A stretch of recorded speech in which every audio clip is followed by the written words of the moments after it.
Hello दोस्तों, मैं शिवम शर्मा स्वागत करता हूं आपका एक बार फिर हमारे YouTube चैनल करियर पावर अड्डा 24/7 ग्वालियर में। हमारी बैटल सीरीज चल रही थी और उसी बैटल सीरीज में आज एक मैं नई बैटल लेके आया हूं आपके लिए, जो है battle of Panipat, the first battle of Panipat, जिसको पानीपत का प्रथम युद्ध भी कहते हैं, और जो कि लड़ा गया था बाबर और इब्राहिम लोदी के बीच में 21 अप्रैल 1526 में।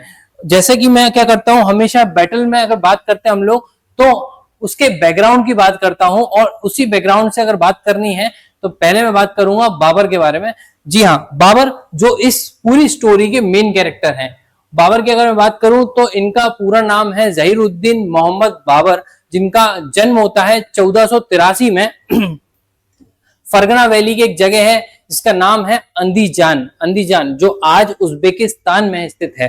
ठीक है, मैं अगर मैप के थ्रू अगर आपको बताऊं अंदीजान कहां पर है, तो ये देखिए आप, ये रहा अंदीजान, ये उज्बेकिस्तान में आता है। आज की डेट में अगर बात करता हूं, ये रहा अंदीजान। ठीक है, तो अंदीजान कहाँ है? उज्बेकिस्तान में आता है, फरगना वैली में आता है। और फरगना वैली ये ट्रांस ऑक्सेनिया का एक पार्ट है। ठीक है, ट्रांस ऑक्सेनिया का पार्ट है ये पूरा। का देखो तजाकिस्तान, उज्बेकिस्तान, किर्गिस्तान, ये पास में ये जो है ये अंदीजान है। ठीक है, इसके पास में एक ऐसी जगह है जो हमारी जो मॉडर्न हिस्ट्री की बात करता हूं उसके लिए बहुत इंपॉर्टेंट है, जो कि है ताशकंद। ताशकंद समझौता आपने बहुत सुन रखा होगा। ये 1965 में जब पाकिस्तान और इंडिया की लड़ाई हुई थी, और उसमें ताशकंद समझौता साइन हुआ था। और जिस समझौते को साइन करने हमारे दूसरे प्रधानमंत्री लाल बहादुर शास्त्री गए थे, जहां उनकी मृत्यु हो गई थी, लेकिन ताशकंद समझौते करने के बाद उनकी मृत्यु हुई थी, तो वो यही उज्बेकिस्तान में ही उनकी मृत्यु हुई थी। ताशकंद एक जगह है वहां पर। चलिए वापस बाबर पे आता हूं। बाबर का पूरा नाम क्या था? जहीरुद्दीन मोहम्मद बाबर। इनका जन्म 1483 में होता है, 1483 में होता है। ठीक है, इनके पिता जो हैं, जिनका नाम है शेख मिर्जा उमर शेख मिर्जा द्वितीय, ये तिमुरिद डायनेस्टी के हैं तिमुरिद डायनेस्टी के हैं, और ये वहां पर राज कर रहे थे। कहां पर? फरगना वैली में। मैंने आपको बताया फरगना वैली में इनका जन्म होता है। फरगना वैली में ही राज कर रहे थे, और 1494 में इनकी डेथ हो जाती है। 1494 इनकी डेथ हो जाती है, एक घटना में इन दुर्घटना हो जाती है, वहां इनकी डेथ हो जाती है। और इनके बच्चे जिनका नाम है बाबर, उनको मौका मिलता है अपने पिताजी की गद्दी संभालने का। ठीक है, जहां ये मात्र 11 साल के होते हैं ये सिर्फ 11 साल के थे तब इनके पिताजी की डेथ हो जाती है। और जो वहां की जनता है फरगना वैली की, वो ये चीज एक्सेप्ट नहीं करती है। उनको बहुत सारा विद्रोह झेलना पड़ता है फरगना वैली में, कि एक महज 11 साल का लड़का अब हमारे ऊपर राज करेगा।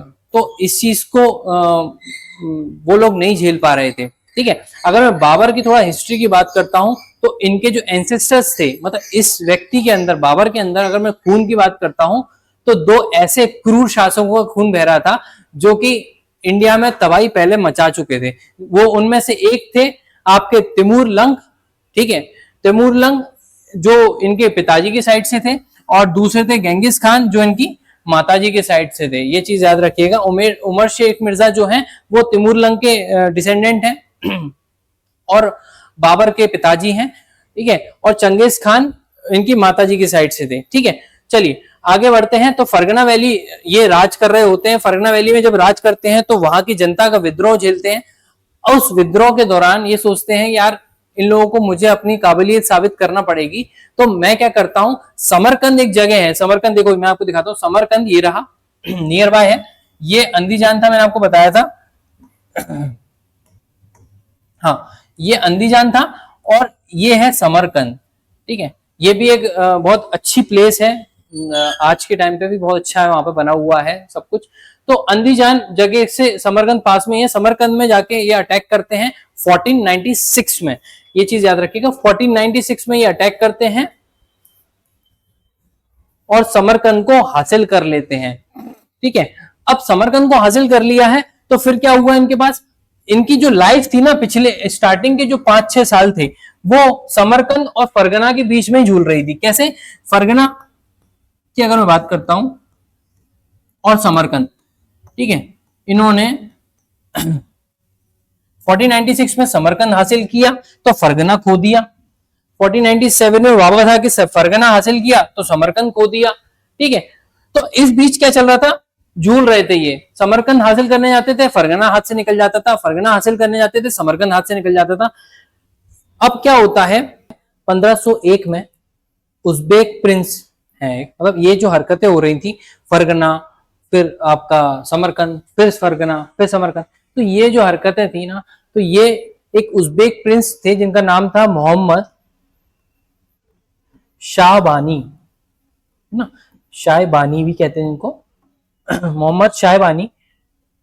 तो ये क्या करते हैं, ये इन दोनों रीजन पे कब्जा कर लेते हैं और अब क्या होता है, बाबर को यहां से भगा दिया जाता है ना, ये चीज याद रखना। तो बाबर अब क्या होता है, फरगना और समरकंद दोनों एक साथ कोशिश करते हैं कि हम हासिल कर लें, लेकिन वहां मोहम्मद शाहबानी क्या करते हैं, जो कि उज्बेक प्रिंस हैं, वो इनको हरा देते हैं और इनको भागने पर मजबूर कर देते हैं, भागने पर मजबूर कर देते हैं। और ये भाग के कहां चले जाते हैं, ये चले जाते हैं काबुल, काबुल चले जाते हैं। काबुल में क्यों जाते हैं, क्योंकि काबुल में क्या है, इनके चाचा जान जिनका नाम क्या है Ulugh bag second, Ulugh bag second का जो एक बच्चा है जिनका नाम है मुकीम बेग क्या नाम है, मुकीम बेग,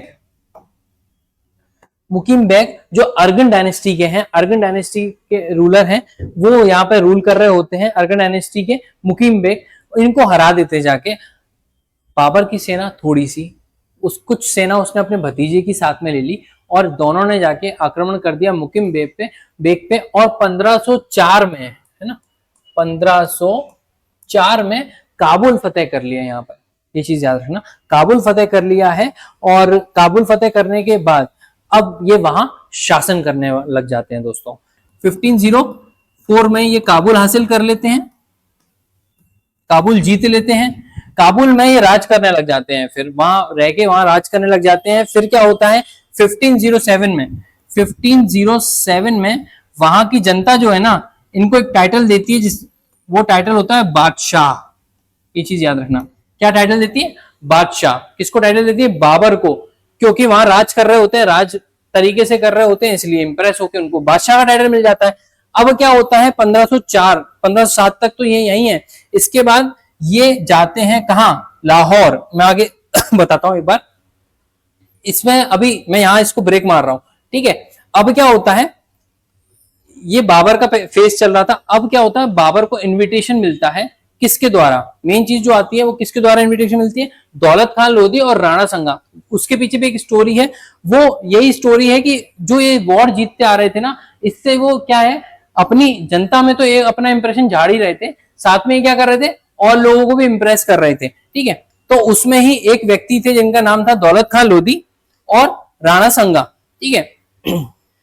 समरकंद इनके हाथ से जा चुका था, समरकंद इनके हाथ से जा चुका था, ठीक है, समरकंद जा चुका था। 1504 में इन्होंने काबुल फतेह कर लिया था, काबुल फतेह करने के बाद इन्हें बादशाह का टाइटल मिल गया था 1507 में 1507 में मिल गया था। फिर क्या होता है, ये लाहौर जीतते हैं जाके, लाहौर पे अटैक करते हैं, लाहौर जीतते हैं जाके, कब, 1524 में 1524 में ये लाहौर फतेह करते हैं, लाहौर जीतते हैं, किससे, दिल्ली सल्तनत की आर्मी वहां पे तैनात होती है, उसको हरा के ये लाहौर अपने कब्जे में ले लेते हैं। दिल्ली सल्तनत कौन, दिल्ली पे जो राज कर रहे थे, कौन, लोधी वंश के शासक, क्या नाम था उनका, इब्राहिम लोधी। तो इब्राहिम लोधी की जो वहां पे सेना उन्होंने तैनात कर रखी थी लाहौर में, उसको खदेड़ देते हैं और 1524 में ये लाहौर अपने कब्जे में ले लेते हैं, ठीक है। 1524 में ये लाहौर कब्जा लेने के बाद नियर बाय पंजाब का एक क्षेत्र है, वहां पर एक जो राज कर रहे थे उनका नाम होता है दौलत खान लोधी, जो कि वेल्थ वाइज अगर बात करूं तो बहुत संपन्न रूलर थे और अपने आप को इंडिपेंडेंट घोषित कर चुके थे। इंडिपेंडेंट किससे, दिल्ली सल्तनत से, क्योंकि देखो रिश्ते में तो ये चाचा लगते हैं, किसके, इब्राहिम लोधी के। तो इब्राहिम लोधी से खार खाए बैठे थे, समझ रहे हैं आप, इब्राहिम लोधी से ये क्या है, खार खाए बैठे हुए थे और उनको टैक्स भी नहीं पे कर रहे थे। क्या नहीं कर रहे थे, कर नहीं दे रहे थे, टैक्स नहीं दे रहे थे। तो इस चक्कर में उन्होंने टैक्स देना मना कर दिया था और अपने आप को इंडिपेंडेंट रूलर घोषित कर दिया था। इस बीच क्या होता है, दौलत खान लोधी पे भी अटैक हो जाता है, और कौन करता है, बाबर। कब करता है, 1900 1525 में, सॉरी 1525 में, 19 याद आ रहा है बार बार, 1525 में दौलत खान लोधी पे अटैक हो जाता है बाबर द्वारा, और दौलत खान लोधी को भी बहुत बड़ी शिकस्त मिलती है यहाँ पर। अब दौलत खान लोधी जो एक अपने इंप्रेशन में जी रहे थे यार, मतलब कि ठीक है, मतलब इब्राहिम लोधी को नहीं हरा पा रहा, लेकिन मैं और लोगों में बात करूं तो बहुत अच्छा शासक हूं, ठीक है, हाँ मुझे एक सपोर्ट सिस्टम कहीं से चाहिए जिससे मैं ना इब्राहिम लोधी को मरवा सकूं या मार सकूं और दिल्ली सल्तनत पे अपना राजगद्दी पे बैठ सकूं, ठीक है। तो ये जुगाड़ में थे, ठीक है, अगर देखूं तो ये इसी व्यवस्था में थे कि कोई ऐसा रूलर मिल जाए, कोई ऐसा व्यक्ति मिल जाए जो इब्राहिम लोधी को जाके मार दे। अब इन पे अटैक हो जाता है पंजाब में, और पंजाब में अटैक होने के बाद ये इंप्रेस हो जाते हैं बाबर से, क्योंकि बाबर की स्टोरी इन्होंने सुन रखी थी। उन्होंने अभी लाहौर जीत के आए थे, उससे पहले काबुल जीत के आए थे, उससे पहले वंशज किसके हैं, तैमूर और चंगेज खान के वंशज हैं, ठीक है। ये चीज याद रखना, ये कौन है, उज्बेक हैं ये लोग पहले कौन होते थे, खाना बदोश होते थे, इनको जो खाने हुए मिल जाता था ये खा लेते थे इनके पास खाने की उस टाइम पे बहुत शॉर्टेज हुआ करती थी, उस जनजाति से आते थे, तो ये तो चाहते ही थे कि हाँ यार, मतलब मुझे एक मौका मिले और मैं दिल्ली सल्तनत पे अपना राज चलाऊं। तो क्या होता है, दौलत खान लोधी इंप्रेस होने के बाद हार चुके हैं, उसी व्यक्ति को एक दूत भेजते हैं, अपना राजदूत भेजते हैं, और दूत से कहलवाते हैं कि महाराज बाबर आप आइए, आप बादशाह हैं, आप आइए और मेरा जो भतीजा है जो दिल्ली सल्तनत पे, जो है ना दिल्ली सल्तनत पे राज कर रहा है, इसका नाम है इब्राहिम लोधी, उसको हराओ और लूटपाट करो, खूब पैसा लो, पूरा इंडिया लूट के चले जाओ वापस, जैसे आपके एंसेस्टर्स गए थे, तैमूर गए थे, जैसे कि है ना, जैसे कि चंगेज खान गए थे, ठीक है, मारकाट करो, जो मचाना मचाओ, चले जाओ, लेकिन मुझे राजगद्दी दे जाओ, ठीक है। तो ये न्योता बाबर को मिलता है, किससे मिलता है, दौलत खान लोधी से, ठीक है, दौलत खान लोधी से। अब क्या होता है, राणा संगा को ये चीज मालूम पड़ती है कि हमारा जो पड़ोसी है, पंजाब रीजन संभाल रहा था कौन, दौलत खान लोधी, वो हार चुका है, और किसने हराया, बाबर ने। तो ये क्या करते हैं, इनको भी चाहिए था, ये भी राजपूत रूलर थे, इनको भी दिल्ली सल्तनत हासिल करना थी, तो ये क्या करते हैं, ये भी बाबर को न्योता भेज देते हैं, राजदूत भेज देते हैं, और उससे कहते हैं देखो भाई साहब ऐसा है, आप आओ, दिल्ली लूटो, भारत लूटो और चले जाओ, लेकिन हमारा एक काम कर जाओ महाराज। बोले क्या, बोले दौलत खान लोधी को भी मार दो और इब्राहिम लोधी को भी मार दो, और हमें राजगद्दी पकड़ा के आप चले जाओ, और हमसे भी 2-4 पैसे ले जाना। तो ये दो न्योते मिल चुके थे बाबर को। तो बाबर बड़ा खुश कि यार मैं तो बचपन से सोच रहा था, मेरे जो एंसेस्टर्स आके गए थे, कि क्योंकि वो जब भारत पे आक्रमण करके आए थे, जो धन जो पैसा वो लूट के आए थे, जो गोल्ड वहां से लेके थे, जो सोना वहां से लेके आए थे, उससे उन्होंने बड़ी बड़ी आर्मियां, बड़े बड़े शासन चला लिए। तो इतना पैसा अगर भारत से मिलता है तो यार मैं भी जाऊंगा, मैं भी वहां से बहुत सारा पैसा इकट्ठा करके लाऊंगा, लूटपाट करके लाऊंगा। तो इसी जुगाड़ में बाबर भी था। तो इन दोनों के न्योते पहुंच चुके थे बाबर पे, और बाबर आ जाते हैं कहां, युद्ध करने। कहां पर आ जाते हैं, पानीपत में, ठीक है। तो पानीपत की लड़ाई की शुरुआत जो है वो अब ऐसे होने वाली है चलिए आते हैं अपन पानीपत के युद्ध पे। अब क्या होता है, 1525 तक तो सब कुछ ठीक था। 1526 में जब बाबर आते हैं तो बाबर देखते हैं यार मेरे पास सेना जो है, देखो ये सारे फैक्ट्स हमें कहां से मालूम पड़ते हैं, ये हमें कहीं ना कहीं रिटर्न है, कहीं ना कहीं लिखे हैं, ठीक है। तो तभी हम लोग पढ़ पाते हैं, तभी हम आपको बता पाते हैं। तो तुजुक ए बाबरी, तुजुक ए बाबरी, ठीक है, ये किताब है जो टर्किश लैंग्वेज में है, चगताई लैंग्वेज में। चगताई लैंग्वेज किसकी है, चगताई लैंग्वेज है। इसको मैं व्हाइट से लिख देता हूं, ज्यादा सही से अच्छा दिखेगा आपको, ठीक है, चगताई, ठीक है। चगताई एक लैंग्वेज है जो कि उज्बेकिस्तान के एरिया में बोली जाती थी उस टाइम पे। तो चगताई लैंग्वेज में है ये। चगताई क्या है, टर्किश ही लैंग्वेज है ये, टर्किश तुर्क लैंग्वेज ही है ये, तुर्कों का ही एक पार्ट है।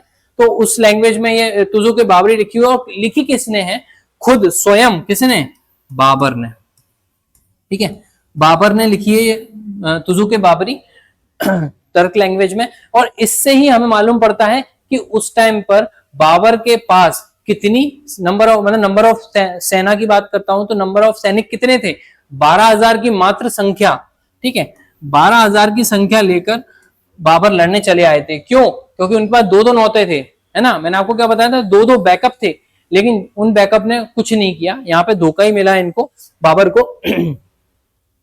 तो बाबर 12,000 की सेना लेके आ जाते हैं पानीपत।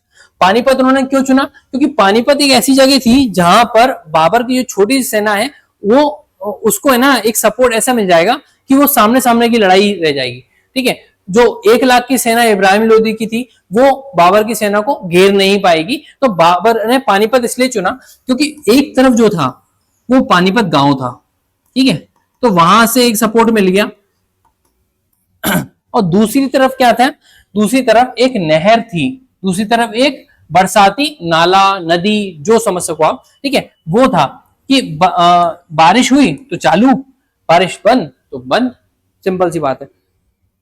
तो थोड़ा बहुत इसमें पानी था, कीचड़ थी, ठीक है, तो उसमें और लकड़ियां भर दी गई, तो एक तरफ से ये भी पैक कर दिया बाबर ने, और एक तरफ से पानीपत के गांव तो था ही, वो भी पैक हो गया। तो अब क्या होता है, ये सीधे सीधी लड़ाई है ना, सीधी सीधी लड़ाई है। चलिए अब मैं थोड़ा इसको साफ करके आपको थोड़ा फॉर्मेशन बताता हूं, पानीपत के युद्ध में कैसे बाबर ने अपनी स्ट्रेटेजी लगाई।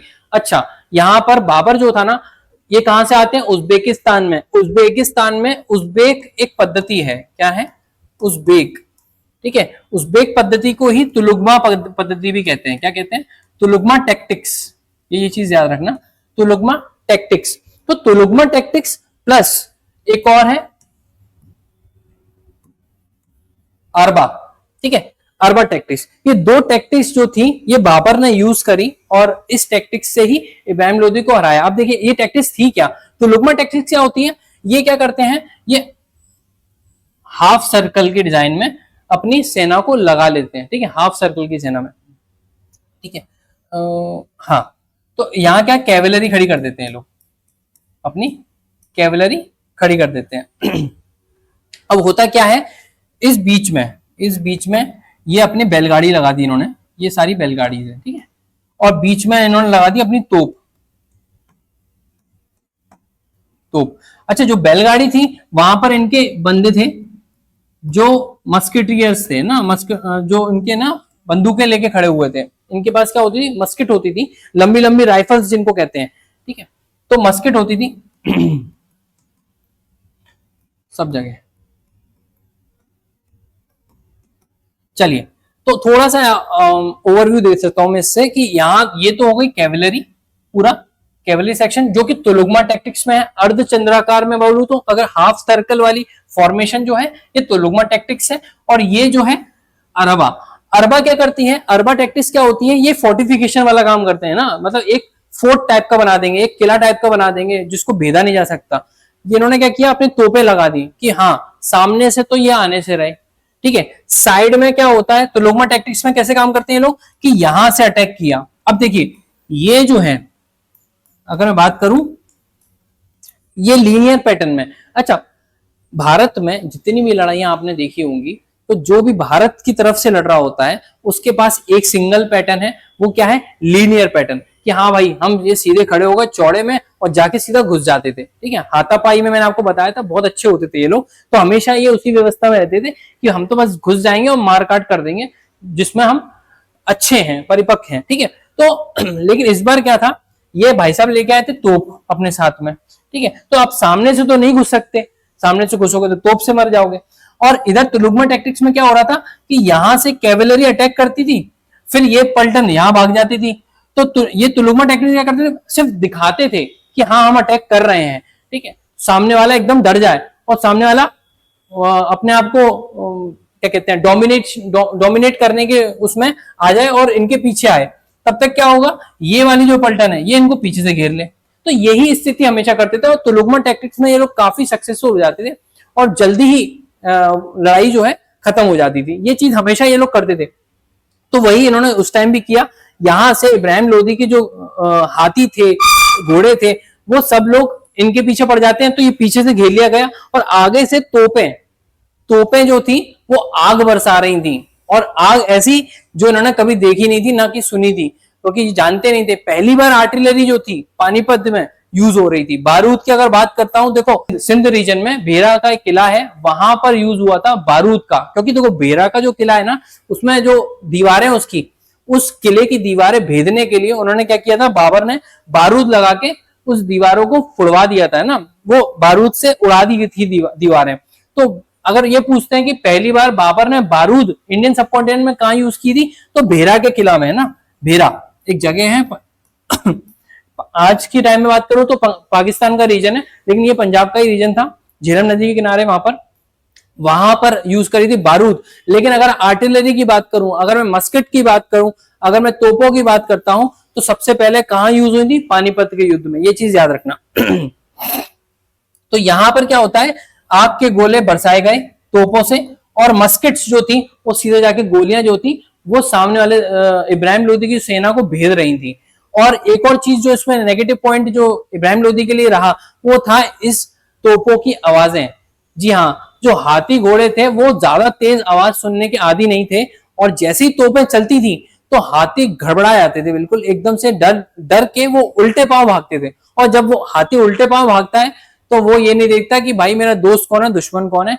और वही हुआ, जब हाथी उल्टे पांव भागे, जो घायल हाथी थे जो उल्टे पांव भागे, तो उन्होंने अपनी ही सेना को कुचल के मार दिया, और सेना में भगदड़ मच गई। और फिर कैवलरी जो है चारों तरफ से घेर के इब्राहिम लोदी की सेना को खत्म कर देती है, और यहां पर इब्राहिम लोदी की डेथ हो जाती है। इब्राहिम लोदी की डेथ हो जाती है, पानीपत का युद्ध यहां पर समाप्त होता है, बाबर यहां जीत जाते हैं। लेकिन इब्राहिम लोदी के साथ यहां लड़ रहे थे कौन, जिसका नाम था महमूद लोदी। क्या नाम है, महमूद लोदी।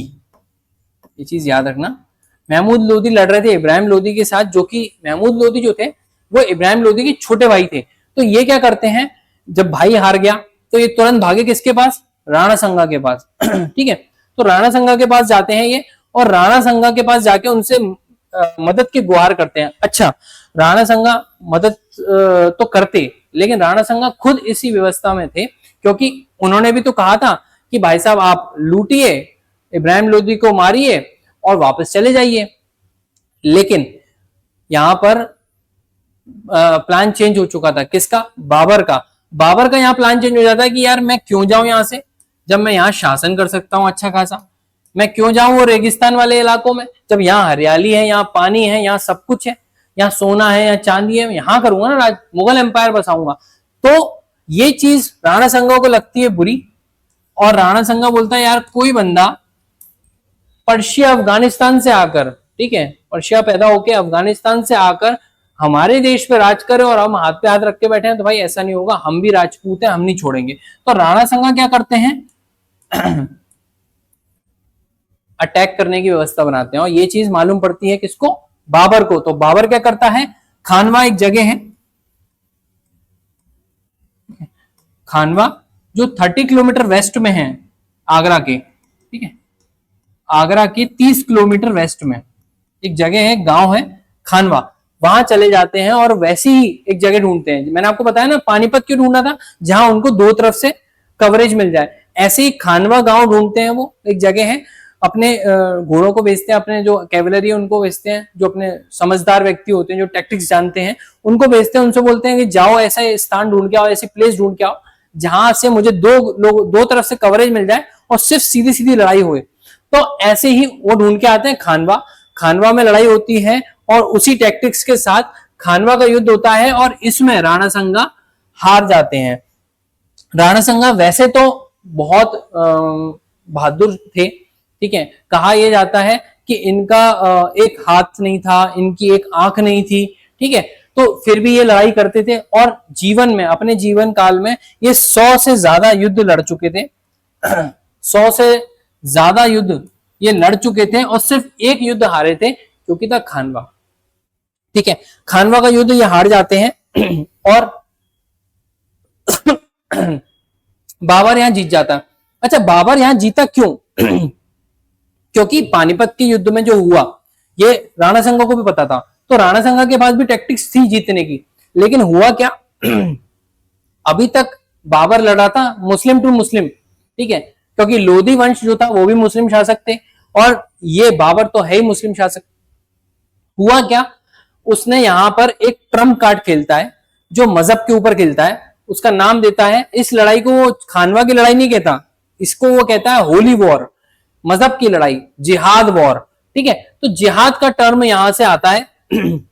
इसको वो जिहाद कहता है कि भाई सुनो, तुम जिहाद के लिए लड़ने जा रहे हो, तुम किसी जमीन किसी शासन के लिए लड़ने नहीं जा रहे, तुम जिहाद के लिए अपने मजहब के लिए लड़ने जा रहे हो। ठीक है, अब जब तुम लड़ोगे ना तो यहां तुम्हारी अगर मौत भी हो जाती है तो अभी तुम्हें जन्नत नसीब होगी। तो ये चीजें बोलकर अपने ही सैनिकों में एक बूस्टर का काम कर देता है बाबर। ठीक है, और इसी बूस्टर ने क्या किया, राणा संगा को हरा दिया, क्योंकि राणा संगा क्या कर रहे थे, गद्दी के लिए लड़ रहे थे, और बाबर की सेना किस लिए लड़ रही थी, मजहब के लिए लड़ रही थी। इस वजह से उनमें ज्यादा आक्रोश था, ज्यादा जोश था, और राणा संगा को वो यहाँ हरा देते हैं और जिहाद वॉर जीत जाता है कौन, बाबर। इसके बाद क्या होता है, महमूद लोदी जो मदद मांगने आए थे किसकी, राणा संगा की, वो यहां से भाई साहब भाग जाते हैं कहां, बिहार। याद रखना बिहार में, क्योंकि वहां वो शासन कर रहे थे। ठीक है, तो बिहार भाग जाते हैं। और इसके बाद क्या होता है, राणा संगा का एक मित्र होते हैं, राणा संगा के एक मित्र होते हैं, उनका नाम क्या है, मेदिनी राय। मेदिनी राय जो कि चंदेरी में राज कर रहे हैं। कहां पर राज कर रहे हैं, चंदेरी में। ये एक और राजपूत रूलर हैं जिनका नाम है मेदिनी राय। ठीक है, मेदिनी राय राज कर रहे होते हैं। इनको बहुत बुरा लगता है कि उनका मित्र हार जाता है, तो इससे पहले कि ये अटैक करें, बाबर को ये चीज मालूम पड़ जाती है, और बाबर क्या करता है, एक शांति दूत, एक शांति प्रस्ताव भेजता है मेदिनी राय के पास कि महाराज आप है ना लड़ाई मत करो, ठीक है, आप हमारे अधीन काम करो। तो मेदिनी राय बोलते हैं कि सुनो महाराज, ऐसा है हम राजपूत हैं और हमारा दोस्त वैसे भी हार चुका है, तो भाई साहब मुझे कोई दिक्कत नहीं, आप आओ लड़ लो, मुझे हराओ और जीत लो। तो होता क्या है, मेदिनी राय यहां पर चंदेरी का युद्ध करवा देते हैं, और बाबर अपना वही ट्रम्प कार्ड जो उन्होंने खानवा के युद्ध में लड़ा, ठीक है, वही जिहाद वॉर 2.0, जिहाद वॉर 2.0 के नाम से चंदेरी का युद्ध छेड़ देते हैं और मेदिनी राय को भी हरा देते हैं। ठीक है, चंदेरी में ये युद्ध लड़ा जाता है, मेदिनी राय हार जाते हैं। जब मेदिनी राय देख रहे होते हैं कि मेरी सेना मारी जा रही है, बहुत क्रूरता से मारा जा रहा है, उनको कत्लेआम मचा रखा है, तो मेदिनी राय अपने हथियार डाल देते हैं और खुद स्वयं जौहर कर लेते हैं। ठीक है, तो यहाँ मेदिनी राय की मृत्यु हो जाती है, और यहाँ पर चंदेरी का युद्ध जो 20 जनवरी 1528 में हुआ था समाप्त होता है। अब क्या होता है, यहाँ पर राजपूत रूलर भी नहीं है इनको टक्कर देने के लिए, यहाँ अफगान रूलर भी नहीं है टक्कर देने के लिए, और यहाँ पर अपना मुगल साम्राज्य जो है अच्छे से स्थापित कर चुके हैं बाबर। अब क्या होता है आपको पता है स्टोरी, एक व्यक्ति जो है पानीपत की बैटल से भागते हुए खानवा, खानवा की बैटल से भागते हुए चंदेरी, चंदेरी से भागते हुए बिहार। ठीक है, तो ये जो व्यक्ति है जिसका नाम है क्या, महमूद लोदी। महमूद लोदी जो है ये भाई साहब भगौड़े का काम कर रहे हैं और ये भाग ही रहे हैं। तो बिहार में कहां पर, घाघरा एक जगह है, घाघरा नदी बहती है, कौन सी, घाघरा नदी, याद रखना। ठीक है, घाघरा नदी के किनारे ये राज कर रहे होते हैं, तो वहां पर ही महमूद लोदी को मारने के लिए बाबर अपनी सेना भेज देते हैं। बाबर खुद भी पहुंच जाते हैं। क्यों महमूद लोदी को मारना क्यों चाहते थे, इसीलिए क्योंकि ये अभी छोटी सी बीमारी है। ठीक है, ये छोटी सी बीमारी है। ये भाई साहब जब इनके भ्राताश्री हारे तब भी इन्होंने हार नहीं मानी, इन्होंने पहले राणा संगा के पास गए, फिर मेदिनी राय के पास गए, फिर अब ये बिहार आ गए हैं। बिहार में भी बंगाल के जो शासन कर रहे हैं उनसे हेल्प मांग ली है। तो कहीं ना कहीं ये छोटी सी बीमारी बड़ी कैंसर का रूप ना ले ले, इसलिए क्या करते हैं, बाबर स्वयं जाते हैं और इन भाई साहब पे भी अटैक कर देते हैं। और घाघरा का युद्ध जो है याद रखना कहां हुआ था, बिहार में हुआ था। ठीक है, कब हुआ था, 1529 में हुआ था। ठीक है, 1529 में घाघरा नदी के किनारे होता है ये युद्ध। और महमूद लोदी जो अफगान रूलर थे, अफगानिस्तान से आते हैं, इब्राहिम लोदी के छोटे भाई हैं, इनको भी मार दिया जाता है, इनको भी भगा दिया जाता है। और यहाँ पर घाघरा का युद्ध भी कौन जीत जाता है, बाबर जीत जाता है। इसके बाद मुगल साम्राज्य अच्छे से स्थापित हो जाता है। अब क्या होता है, बाबर की अगर बात करता हूं तो बाबर के कितने बच्चे थे, बाबर के देखो 4 लड़के थे, 1 लड़की थी। ठीक है, 4 लड़के कौन कौन थे, हुमायूं सबसे बड़ा, फिर कामरान, फिर हिंडाल, फिर अस्करी, ये चीज थी। ठीक है। तो हुमायूं, कामरान, अस्कर, हिंदाल, ये 4 बेटे थे और एक बेटी थी जिसका नाम था क्या था, गुलबदन बेगम। गुलबदन बेगम जो डॉटर थी, ठीक है। तो ये 5 औलादे थी बाबर की। और बाबर क्या करते हैं, हुमायूं जो थे ना, ये सबसे बड़े बेटे थे। हुमायूं जब बाबर लड़ रहे थे 1529 में भी लड़े, तब हुमायूं क्या करे, छोटे छोटे राज्यों में जाके अपना वर्चस्व दिखाते थे जाकर, और छोटे छोटे रूलर्स को हरा देते थे। तो कहीं ना कहीं बाबर बड़े इंप्रेस हो गए थे इनसे कि यार ये मेरा सबसे बड़ा पुत्र है, ठीक है, कायदे से वैसे भी ये यही करेगा शासन, गद्दी पे यही बैठेगा, और इसमें काबिलियत भी है, इसने अभी गुजरात जीत के आया है, इसने अभी अफगानिस्तान जीत के आया है, तो इसको मैं गद्दी पे बिठाऊंगा। लेकिन जब ये गद्दी पे बैठने वाले थे तब इनकी हो जाती तबीयत खराब, और इनको ऐसी बीमारी हो जाती है जो इनको मौत की तरफ ले जाने लग जाती है, ठीक है। तो ये भाई साहब पड़ जाते हैं खटिया पे, ठीक है, पलंग पे गिर जाते हैं, बिल्कुल मरण अवस्था में आ चुके हैं। तो इनके जो स्कॉलर्स थे बाबर के, वो इनको सुझाव देते हैं कि महाराज आपकी उम्र तो हो चुकी है, आप चाहो तो जीवन आपका है, आप देख लो, लेकिन अगर आपको अपने बेटे से इतना ही प्रेम है तो एक काम करते हैं, हम मिलके प्रार्थना करते हैं और आपके बेटे की सलामती के लिए प्रार्थना करते हैं, और आप इसमें एक प्रॉमिस कर सकते हैं, आप एक शर्त रख सकते हैं कि मेरे बेटे को ठीक कर दो और मेरा जीवन ले लो, तो हम कुछ कर सकते हैं। तो यही हुआ, ऐसा लिखा, इतिहासकारों ने लिखा है कि उस वक्त बाबर ने अपने बेटे से, इतना प्रेम था उनको अपने बेटे से, तो इतना प्रेम था कि उन्होंने अपनी जो इच्छा जाहिर करी कि मेरी उम्र मेरे बेटे को लग जाए और उसकी बीमारी मुझे लग जाए और वो ठीक हो जाए, मैं चले जाऊं, कोई दिक्कत नहीं है। तो वही हुआ, जैसे जैसे हुमायूं खड़े हुए बाबर डाउन हो गए और बाबर की मृत्यु हो गई। कब हुई?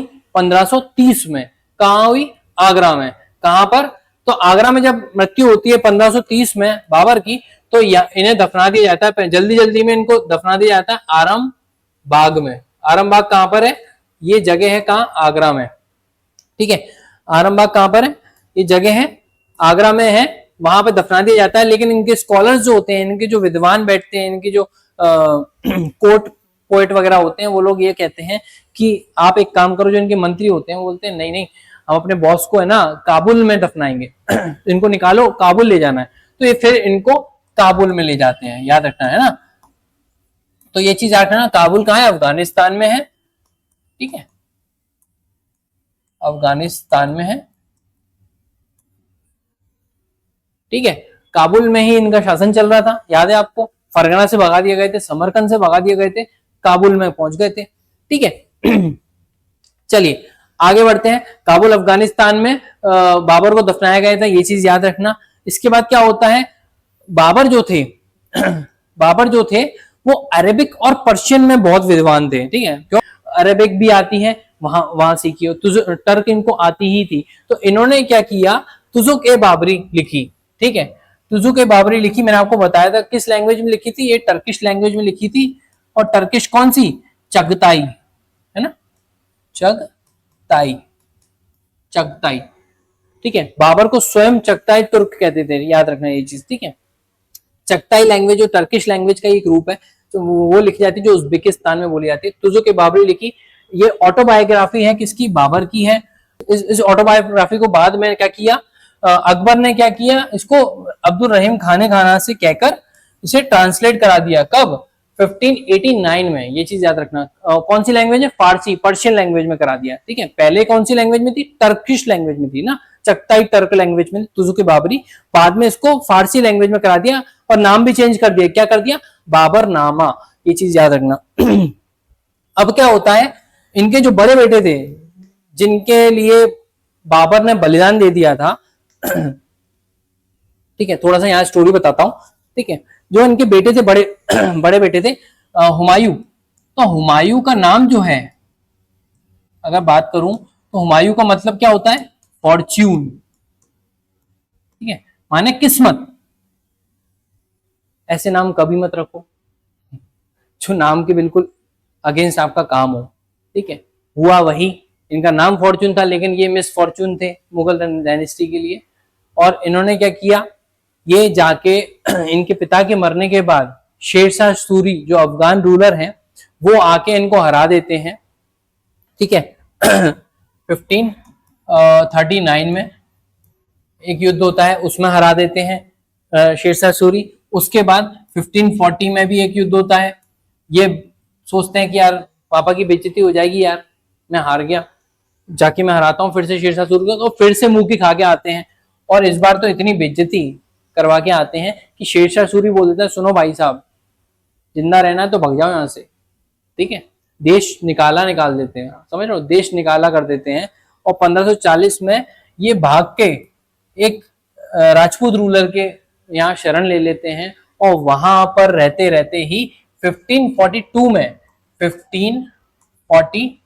में जन्म होता है अकबर का, ठीक है, याद रखना, अकबर का जन्म होता है 1542 में। ये कौन है? हुमायूं के बेटे हैं, याद रखना, ठीक है। तो हुमायूं की औलाद है अकबर, और शेरशाह सूरी ने इनको 2 बार हराया, ये भी याद रखना, ठीक है। तो ये था बाबर का पूरा स्टोरी जो मैंने आपको बताया। और ये था जीवन काल कि बाबर ने कहाँ से स्टार्ट किया और कहाँ कैसे उनकी मृत्यु हुई। कहाँ से स्टार्ट किया मैं आपको बता चुका हूँ, फरगना वैली के अंदीजान जगह पे पैदा हुए थे 1483 में। पिता की मृत्यु हो जाती है, पिता की मृत्यु के बाद ये फरगना वैली के शासक बन जाते हैं मात्र 11 साल में। 11 साल में जब शासन करने लग जाते हैं तो वहां की जनता का विद्रोह इनको झेलना पड़ता है। उस विद्रोह को दबाने के लिए, ये जनता का मतलब जनता का विश्वास पाने के लिए ये क्या करते हैं, ये समरकंद पे हमला कर देते हैं। समरकंद जीत के आते हैं, फरगना खो देते हैं, फरगना पे जीतने आते हैं, समरकंद खो देते हैं। ये 4-5 साल ये चीज चलती है। 1501 में ठीक है, 1501 में इनको एक बादशाह मिलते हैं, उज्बेक प्रिंस, ठीक है,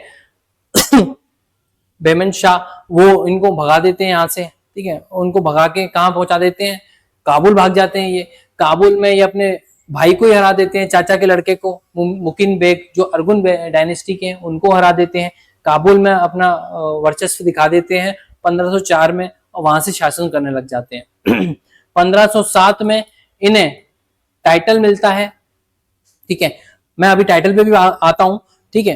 होता क्या है 1507 में, 1507 में अगर मैं बात करूं तो इन्हें टाइटल मिलता है पहली बार। कहां? काबुल की जनता इनको टाइटल देती है बादशाह, ठीक है, ये चीज याद रखना।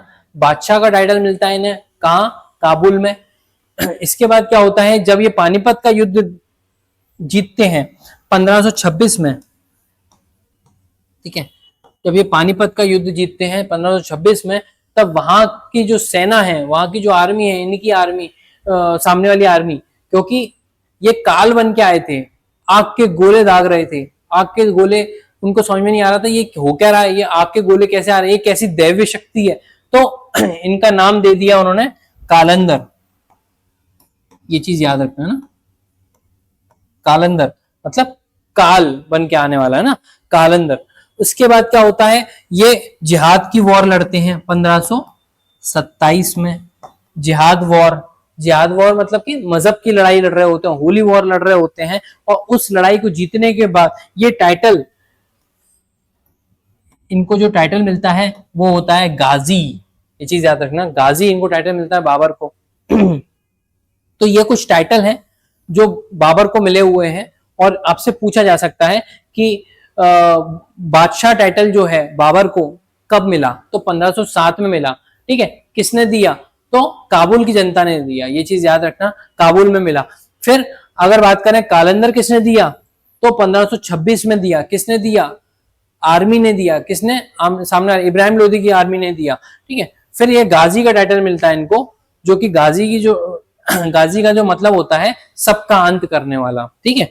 तो गाजी का टाइटल मिलता है, यहाँ पर इनकी ही आर्मी देती है। चलिए आगे बढ़ते हैं, क्वेश्चन आंसर सेशन कर लेते हैं थोड़ा सा कि कौन कौन से क्वेश्चंस बन सकते हैं। तो देखो आप देख रहे हैं हु ट्रांसलेट तुजुक बाबरी, मैंने बताया था अब्दुल रहीम खाने खाना, ठीक है, अब्दुल रहीम खाने खाना।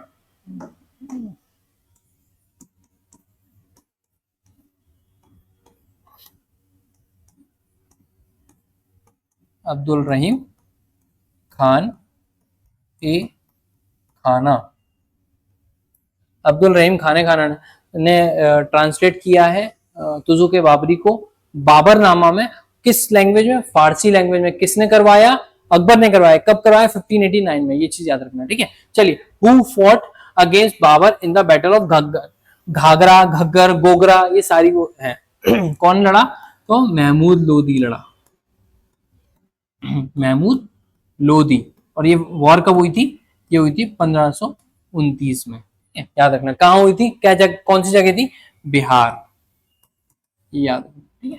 चलो आगे बढ़ते हैं। Who invited Babur to India? देखो, इनविटेशन की अगर बात करूं तो मेनली दो लोगों ने इनवाइट किया था। कौन कौन थे? एक थे दौलत खान लोधी,